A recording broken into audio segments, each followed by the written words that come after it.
اعوذ باللہ من الشیطان الرجیم، بسم اللہ الرحمن الرحیم۔ عزیز طلباء و طالبات، آپ کے لیے یہ دوسری کلاس ہے۔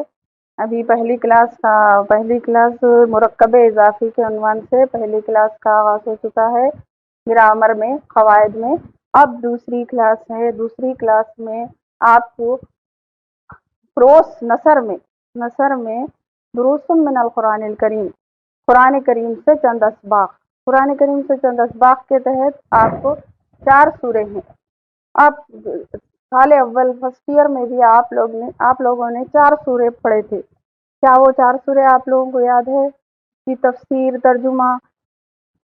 آپ کے نصاب میں کلام پاک رکھنے کا مقصد یہی ہے کہ آپ قرآن کریم سے جڑے رہیں، آپ کلام پاک سے جڑے رہیں۔ آپ کو کلام پاک کا ترجمہ، تفسیر، قرآن پاک ہم کو کیا سکھا رہا ہے، کیا بتا رہا ہے، وہ معلوم ہونا ہے۔ آپ کا سیکنڈ لینگویج، زبان دوم عربک رکھنے کا مقصد، زیادہ تر پیرنٹس کا مقصد کیا رہتا کہ ہمارے بچے مذہب سے دور نہ ہوں۔ تعلیم الگ چیز ہے، دنیاوی تعلیم الگ چیز ہے، دینی تعلیم الگ چیز ہے۔ تو بچے دنیاوی تعلیم کے ساتھ ساتھ دین سے بھی جڑے رہیں، اسی لیے اس مقصد کے تحت زبان دوم عربک لیتے ہیں۔ تو اس مقصد کو پورا کرنا آپ کا کام ہے۔ آپ کا کام ہے کہ مذہب سے جڑے رہیں۔ اب یہ جو سورے بتائے گئے ہیں، وہ سوروں کو آپ اچھی طریقے سے سمجھے اور اپنی عملی زندگی میں اس کو بروب عمل لائیں اور عمل کریں۔ اب یہاں پر دروس من القرآن الکریم میں پہلا سورہ ہے سورۃ القریش۔ سورۃ القریش کی تلاوت اب ہم سورۃ القریش کی تلاوت کا آغاز کرتے ہیں۔ اعوذ باللہ من الشیطان الرجیم، بسم اللہ الرحمن الرحیم۔ اللہ کے نام سے شروع کرتی ہوں جو بے حد مہربان نہایت رحم والا ہے۔ لِإِيلَافِ قُرَيْشٍ، کیونکہ اللہ تعالیٰ نے قریش کو مانوس رکھا۔ For the mutual goodwill affection of قریش، إِيلَافِهِمْ رِحْلَةَ الشِّتَاءِ وَالصَّيْفِ، یعنی جاڑے اور گرمی میں تجارت کے سفر سے مانوس رکھا۔ On account of their journey together in winter and summer، فَلْيَعْبُدُوا رَبَّ هَذَا الْبَيْتِ، تو اس نعمت کے شکریہ میں ان کو چاہیے کہ اس گھر کے مالک و پروردگار کی عبادت کریں۔ So they shall worship the Lord of this house، الَّذِي أَطْعَمَهُم مِّن جُوعٍ وَآمَنَهُم مِّن خَوْفٍ، جس نے ان کو بھوک میں کھانا دیا اور خوف سے امن دیا۔ He who provides them with food against hunger and with security against fear۔ تو بچوں یہ تو ہوا اس کی تلاوت کلام پاک اور اس کا ترجمہ۔ اب اس میں کیا مضمون بتایا جا رہا ہے، کیا بولا جا رہا ہے، اللہ تعالیٰ کیا آپ کو کہنا چاہ رہا ہے، اس میں کیا فرما رہا ہے اللہ، اس کی تفصیل میں اب ہم جاتے ہیں۔ اس میں اللہ تعالیٰ اس سورہ میں اللہ تعالیٰ قریش کے اوپر اپنے انعامات و اکرامات کا ذکر فرما رہا ہے۔ قریش کیا ہے آپ کو معلوم ہے؟ قریش ایک قبیلے کا نام ہے۔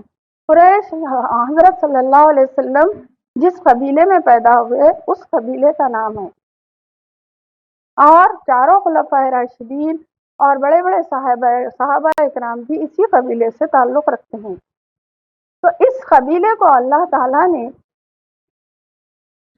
ابتدائی سے بہت سے انعامات و اکرامات سے نوازا ہے،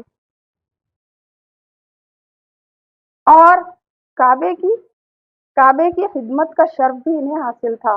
اسی لیے عرب کے تمام لوگ ان کی بے حد عزت کیا کرتے تھے، اور اسی لیے ان کو تجارت میں بہت فائدہ ہوتا تھا۔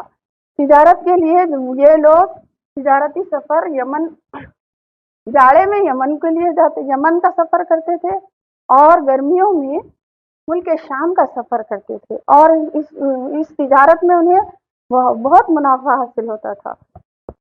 اللہ جی تو اللہ تعالیٰ یہ آگے یہی فرما رہا، آگے تیسری آیت میں یہی فرما رہے ہیں کہ ان کو چاہیے کہ اللہ تعالیٰ یہ جو انعامات ان کے اوپر نازل کیا، انعامات دیا، تو اس انعام کے اکرام کے شکرانے میں ان کو چاہیے کہ بتوں کی پوجا کے بغیر بتوں کی عبادت پرستش کے چھوڑ کر اللہ تعالیٰ کی ایک خدا کی عبادت کریں۔ خادم ہونے کی وجہ سے تمام عرب کے لوگ ان کی بڑی عزت کیا کرتے تھے، اسی وجہ سے وہ لوگ امن چین کی زندگی گزار سکتے تھے۔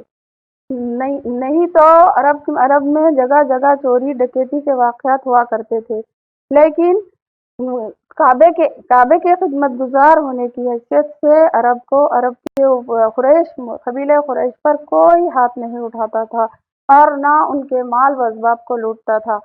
اسی وجہ سے اللہ تعالیٰ فرماتا ہے کہ دیکھو تم اس گھر کے فیض کی وجہ سے تم کو کتنی آسانی اور سہولت حاصل ہوئی کہ تم آرام سے چین سے اپنی روزی کماتے ہو اور سکون سے رہ سکتے ہو۔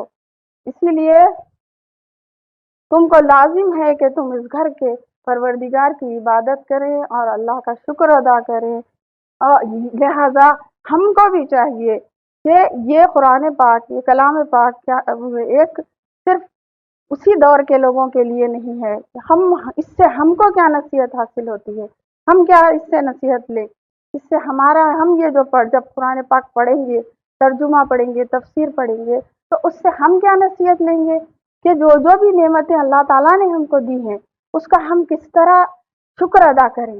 جس طرح بینائی ہے زبان، ٹیسٹ ہے زبان کا، اور ہاتھ چلنے کی طاقت ہے، معمولی چیز نہیں ہے یہ بھی۔ اگر اس میں کسی چیز میں بھی اگر کچھ کمی آ گئے تو انسان کو بہت تکلیف ہوتی ہے، بہت نقصان ہوتا ہے۔ تو ہم کو کیا شکر ادا کرنا چاہیے اللہ کا؟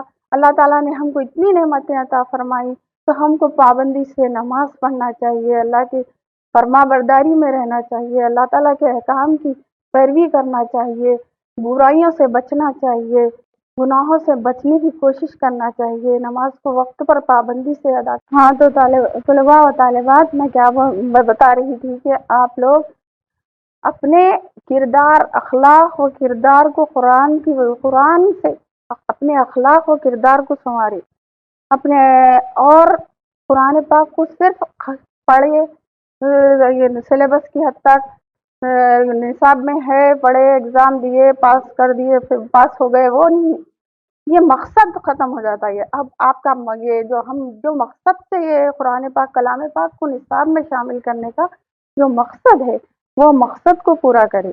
آپ اچھے سے سمجھ کے تلاوت بھی کریں، تلاوت کے بھی بہت نیکیاں ہیں، تلاوت بھی کریں اور اس کو ترجمے سے پڑھیں، اور زیادہ سے زیادہ اور بھی اس ترجمے کے علاوہ بھی پوری قرآن پاک کو ترجمے سے پڑھنے کی، تفسیر سے پڑھنے کی کوشش کریں۔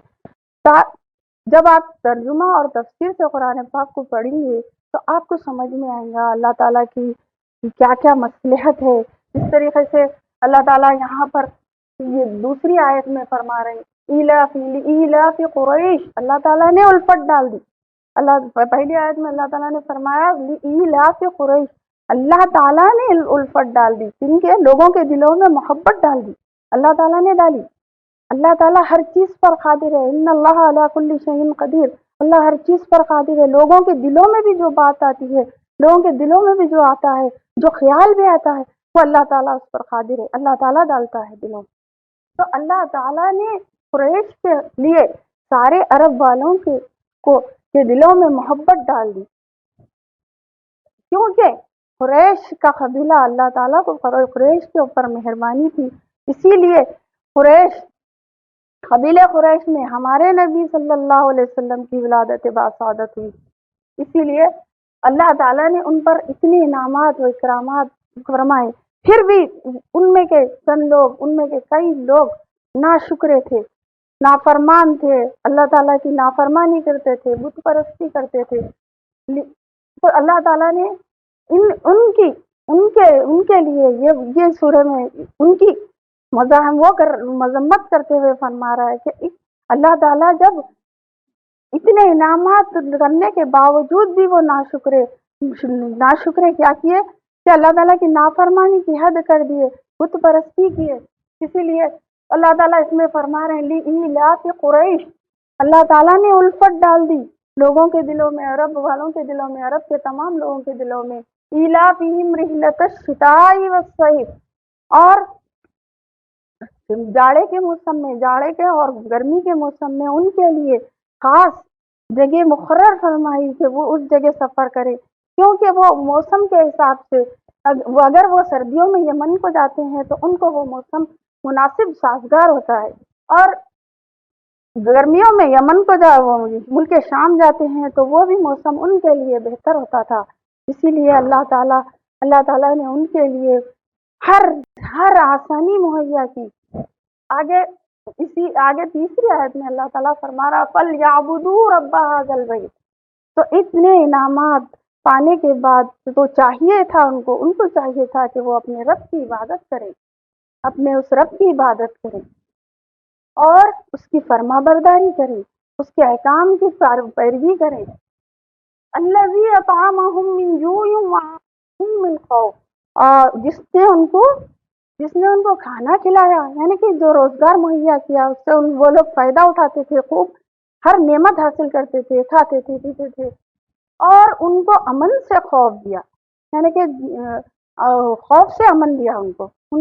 وہ لوگ کسی کا، چور ڈاکو کا، کسی کا خوف نہیں تھا ان کو. کیوں بولے تو اللہ تعالیٰ نے محبت ڈال دی. جب اللہ تعالیٰ کسی کے دل میں کسی سے محبت ڈالتا ہے تو کوئی نکال ہی نہیں سکتا. اسی لیے ہر چیز اللہ کے سپرد کرنا چاہیے، اللہ سے مانگنا چاہیے، اللہ تعالیٰ کی سے وہ کرنا چاہیے. اگر ہم اللہ کے حضور سے، اللہ سے غافل ہو جائیں گے، اللہ کے احکامات سے، اللہ رسول کے احکامات سے بے بہرا ہو جائیں گے تو ہماری دنیا و آخرت دونوں خراب ہو. اگر ہم اللہ رسول کے احکامات کی پیروی کریں گے تو ہماری دنیا اور آخرت سنور جائے گی. دنیا کے بھی جو کام ہے وہ آپ اللہ کے احکام کے مطابق چلیں گے تو دنیا میں بہت سرخرو ہوئی. اگر آپ دنیاوی کام کے لیے اخروی کاموں کو چھوڑ دیں گے، اللہ تعالیٰ کی نافرمانی کر کے دنیا حاصل نہیں کر سکتے، کبھی نہیں کر سکتے. اسی لیے ہم کو یہ سورج سے یہ نصیحت حاصل ہوتی ہے کہ اللہ تعالیٰ نے ہم پر بھی جو انعامات کیے ہیں اس کی شکریہ میں، اس کی شکر گزاری میں ہم کو زیادہ سے زیادہ اللہ تعالیٰ کے احکام کی پر پابندی سے عمل کرنا چاہیے. جتنے بھی ہم کو معلومات ہے اس پر عمل کرنا، نماز پڑھنا، روزہ رکھنا، زکوٰۃ دینا. اعوذ باللہ من الشیطان الرجیم، بسم اللہ الرحمن الرحیم. دروس من القرآن الکریم کے دوسرا درس ہے سورۃ الماعون.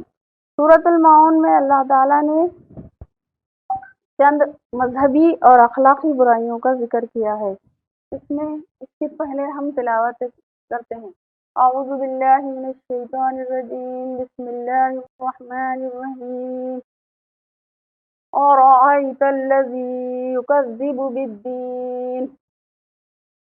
اے محمد صلی اللہ علیہ وسلم، کیا آپ نے اس کو دیکھا جو جزا و سزا کے دن کو جھٹلاتا ہے؟ Have you seen him who denies the occurrence of judgment? فَذَلِكَ الَّذِي يَدُعُّ الْيَتِيمَ. یہ تو وہ ہے جو یتیم کو دھکے دیتا ہے. وَلَا يَحُضُّ عَلَىٰ طَعَامِ الْمِسْكِينِ. پس اور وہ مسکین کو کھانا کھلانے کی ترغیب نہیں دیتا. فَوَيْلٌ لِّلْمُصَلِّينَ الَّذِينَ هُمْ عَن صَلَاتِهِمْ سَاهُونَ. پس ایسے نمازیوں کی خرابی ہے جو اپنی نمازوں کی ادائیگی سے غافل ہیں. And he does not urge others to feed the poor who are neglectful of their prayers. So woe to such worshippers. الذين هم يراءون ويمنعون الماعون. جو دکھاوا کرتے ہیں اور عام برتنے کی چیزیں بھی لوگوں کو مستعار نہیں دیتے. یعنی کہ اس سورہ میں اللہ تعالیٰ نے مدینہ منورہ کے منافق لوگ تھے.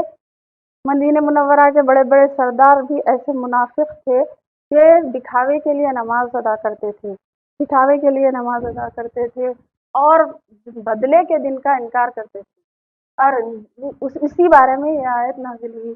ارأیت الذی یکذب بالدین، کیا آپ نے نہیں دیکھا کہ وہ لوگ بدلے کے دن کا انکار کرتے ہیں؟ جب بدلے کے دن کا ہی انکار کریں گے تو کوئی گناہ ان کے لیے کوئی بڑی بات نہیں ہوتی. جب انسان کو جزا و سزا کا یقین ہوتا ہے تو وہ گناہوں سے بچتا ہے. ارے میرے کو یہ جواب دینا ہے، جواب دہی کا جب خیال پکا رہتا ہے تو انسان اب گناہوں سے بچتا ہے. تو ان لوگوں کے دلوں میں جواب دہی کا یقین نہیں تھا. فذالک الذی، تو وہ لوگ ایسے بھٹکے ہوئے تھے کہ وہ یتیم کو، جس کو عام لوگ بھی رحم کھاتے ہیں اور یتیم کا حق ادا کرتے ہیں، وہ لوگ یتیم کو بھی دھکے دے کر نکال دیتے تھے، یتیم کا حق ادا نہیں کرتے تھے. ولا یحض علی طعام المسکین، اور نہ خود کھانا کھلاتے تھے غریبوں کو، مسکینوں کو، اور نہ دوسروں کو ترغیب دیتے تھے. ابھی الٹا اگر کوئی غریب اور یتیم کے ساتھ اچھا سلوک کرتا تو اس کو روکتے تھے. فویل للمصلین، تو خرابی ہے ایسے نمازیوں کے لیے، ایسے نمازیوں کے لیے خرابی ہے. آگے فرمایا جا رہا ہے الذین هم عن صلاتهم ساہون، جو اپنی نمازوں سے غافل ہیں. یعنی کہ ایسے نمازی جو دل سے نماز ادا نہیں کرتے، وقت پر نماز ادا نہیں کرتے، پوری توجہ سے نماز ادا نہیں کرتے، ان کا دل دنیاوی کاموں میں اٹکا ہوا ہوتا ہے، ویسے نماز کی اللہ کو کوئی ضرورت نہیں ہے. ویسے نمازیوں کی ضرورت ہے، نہ ویسی نماز کی ضرورت ہے. الذین هم عن صلاتهم ساہون، جو اپنی نمازوں سے غافل ہیں. یعنی وہ لوگ نماز تو پڑھتے ہیں لیکن ان کا دل کہیں اور رہتا ہے. ویسی نماز، اور جو نماز وقت پر ادا نہیں کی جاتی وہ نماز قبولیت کے درجے کو نہیں پہنچتی. الذین هم یراؤون، اور بعض لوگ ایسے ہوتے ہیں جو اپنی نیک کاموں کو بھی، جو ہونا تو یہ چاہیے کہ اللہ کے لیے جو کام کیے جاتے ہیں، زکوٰۃ، صدقات وغیرہ، اور جو بھی نیک کام اللہ تعالیٰ کے احکامات کی پابندی کے جو بھی کام کیے جاتے ہیں اس میں بھی دکھاوا کرتے ہیں، ان کے اندر خلوص نہیں ہوتا. وَيَمْنَعُونَ الْمَاعُونَ، اور ایسے لوگ ہوتے ہیں جو عام معمولی چیز جیسے کہ پین، پنسل، کوئی بھی گھر کے استعمال کی چیز کو، برتن وغیرہ، کوئی چیز بھی مانگنے پہ کسی کو، پڑوسی کو یا رشتہ داروں کو، کسی کو بھی مستعار نہیں دیتے، یعنی کہ استعمال کرنے کے لیے نہیں دیتے. تو ان لوگوں کی برائی بیان کی گئی ہے اس سورہ میں. تو ہم کو اس سے کیا نصیحت حاصل کرنا ہے کہ ہم یہ چیزوں کو، جیسا کہ اب جب کے لیے سورہ نازل ہوا تھا، اس دور کے جو لوگ تھے جب، اس کے لیے یہ سورہ نازل ہوا تھا. لیکن قرآن کے احکامات تا قیامت تک ہے.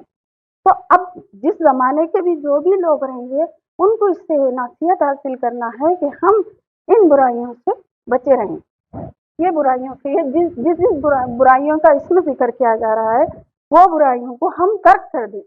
ہم اپنی نمازوں کا خیال رکھیں، نماز کو وقت پر پابندی سے، خلوص سے دل سے صحیح طریقے سے ادا کریں، اور غریبوں اور مسکینوں کا حق نہ ماریں. اور اگر کسی یتیم غریب کا حق ہم پہ واجب ہے تو اس کو فوری ادا کریں. اور جہاں تک ممکن ہو سکے صدقہ، خیرات، نفل، واجب تو ادا کرنا ہی کرنا ہے، نفل صدقات کا بھی اہتمام کریں. اور جو بھی کام کریں، چاہے دنیاوی کام ہو یا اخروی کام ہو، جو بھی کام کریں خلوص سے، دل سے، خلوص کے ساتھ، سچے دل سے، صرف اللہ کے لیے کریں. تو وہ اس کا اجر نہ صرف ہم کو دنیا میں ملے گا بلکہ آخرت میں بھی اس کا ثواب باقی رہے گا، اور دنیا میں بھی اس کا اجر ملے گا. وَيَمْنَعُونَ الْمَاعُونَ، اور چھوٹی موٹی چیزوں کے لیے لوگوں سے تعلقات اچھے رکھیں، لوگوں سے سب سے قرآن ہم کو کیا سکھاتا ہے؟ ایک معاشرتی زندگی کے وہ تمام احکام بھی بتاتا. قرآن میں نہ صرف اخروی باتوں کے احکامات ہیں بلکہ معاشرتی نظام کی بھی تعلیم دی گئی ہے. تو اگر ہم ایسا چیزیں ایک دوسرے کو لیں گے تو اس سے کیا ہوتا ہے؟ ہمارا معاشرتی نظام میں ہمارے میں محبت پیدا ہوتی. اس کی وجہ سے کیا ہوتا؟ اس کی وجہ سے آپس میں خلوص محبت پیدا ہوتی. اچھا رہتا. اپنے لیے بھی کوئی اپنے کام آتا، اپن کسی کے کام آتے. تو اس لیے قرآن کیا تعلیم دے رہا ہم کو کہ لوگوں کے ساتھ روابط اچھے رکھنے. اور اس میں جزا و سزا کی جزا یعنی کہ بدلہ. جو بھی کام ہم یہاں پر کر رہے ہیں دنیا میں، ہم جو بھی کام کریں گے، جو بھی بات بولیں گے، جو بھی کام کریں گے، اس کا ہم کو جواب دینا ہے. اگر یہ یقین ہمارے دل میں رہے گا تو ہم ہر بات کے لیے، ہر چیز کے لیے، ہر کام کے لیے ہم ڈریں گے، اللہ سے ڈریں گے. اگر ہم یہ کام کریں گے تو یہ جواب دینا ہے، اللہ کے پاس جواب دینا ہے. یہ ہمارا کام لکھا جا رہا ہے. ہم یہ جو بھی کر رہے ہیں، غلط کر رہے ہیں، صحیح کر رہے ہیں، یہ تیقن ہم اپنے اندر رکھیں گے تو ہمارے سب کام، دنیا کے تمام کام سب شریعت کے مطابق صحیح انجام پائیں گے. نہیں، اگر ہم یہ یقین نکال دیں گے دل سے تو ہم برائیوں میں، گناہوں میں مبتلا ہو جائیں گے، جس سے ہماری نہ صرف دنیا بلکہ آخرت، دنیا سب خراب ہو جائیں گی. دنیا میں بھی ہم ترقی نہیں کر سکتے جب تک کہ ہم آخرت کی زندگی کو پیش نظر نہیں رکھیں گے. میں سمجھتی ہوں ہم دنیا میں ترقی نہیں کر سکتے. دنیا میں ترقی کر سکتے ہیں نہ ہم ہمارے خاندان میں ہم عزت پا سکتے ہیں، نہ دنیا میں، نہ شہر میں، نہ مدرسے میں، نہ کالج میں. کہیں ہم عزت کی نگاہ سے نہیں دیکھے جا سکتے. اگر ہم ہمارے مذہب پہ اصولوں پہ، شریعت پہ چلیں گے تو ہم ایک کامیاب انسان بن سکیں گے. اور فذلک الذی یدعو الیتیم، وہ لوگ ایسے تھے جو یتیم کو دھکے دیتے تھے. یعنی یتیم ایسا قابل رحم، یتیم بولے تو جس کے باپ کا انتقال ہو چکا ہوتا. اس زمانے میں کیا تھا کہ کئی لوگ جنگوں میں شہید ہو جاتے تھے. شہید ہو گئے تو ان کے جو بچے رہتے تھے، ان کے چچا تایا وغیرہ کیا کرتے تھے؟ ان کی جائیداد ہڑپ لیتے تھے. ان کی جائیداد وغیرہ کو ہڑپ لیتے تھے کیونکہ وہ معصوم بچے ہوتے تھے. وہ سمجھتے تھے کہ ان کا پوچھنے والا کون ہے. تو اللہ تعالیٰ ان کے بارے میں احکامات نازل کر رہا. اگر اس زمانے میں بھی ہمارے سامنے ایسا کچھ موقع پیش آیا کوئی یتیم کا، تو ہم کو اس سے نصیحت حاصل کرنا چاہیے کہ اس کے بارے میں قرآن کی آیت نازل ہوئی. قرآن کی ایک آیت نازل ہوئی. تو جب قرآن کی ایک آیت نازل ہوئی تو اس کے بارے میں کتنی سخت تاکید ہے وہ سمجھنا چاہیے. ہمیں سمجھ کے ہم اپنے کام کو انجام دینا چاہیے. ہمارے کیا فرائض ہے یہ سوچنا چاہیے اس بارے میں. اور کھانا کھلانے کے بارے میں، غریبوں کو اور مسکین کو کھانا کھلانے کے بارے میں کتنے بھی ایک آیت نازل ہوئی. تو وہ بھی معمولی بات سمجھ کے ترک نہیں کرنا چاہیے. کبھی بھی جیسا بھی موقع ہوا، جیسا بھی ہوا، ہم کو پیسے سے، روپیے سے، کھانا کھلانے سے، کسی بھی طریقے سے غریبوں اور مسکینوں کی نہ صرف فرض واجب زکوٰۃ بلکہ نفل صدقات کا بھی اہتمام کرنا چاہیے. اور خصوصاً نماز ایسی عبادت ہے جو نماز کا اہتمام کرنا چاہیے. نماز کو اپنے وقت پر ادا کرنا، اور نماز کو لاپرواہی سے، زبردستی سے ایسا نہیں، پورے اہتمام کے ساتھ، نہ صرف اس کے پورے احکامات معلوم کرنا، اس کی پورے شرائط معلوم کرنا، شرائط نماز، ارکان نماز سب معلوم کر کے پوری شرائط کو ملحوظ رکھتے ہوئے خلوص سے دل کے ساتھ نماز جیسا فرض ادا کرنا چاہیے. اور کسی بھی کام میں اسی لیے ایک حدیث شریف ہے، بخاری شریف کی پہلی حدیث مبارکہ ہے، انما الاعمال بالنیات، تمام کاموں کا دار و مدار نیتوں پر ہے. اگر ہماری نیت خالص ہے، ہم صرف اللہ کے لیے کوئی کام کر رہے ہیں، جو بھی دنیاوی کام ہم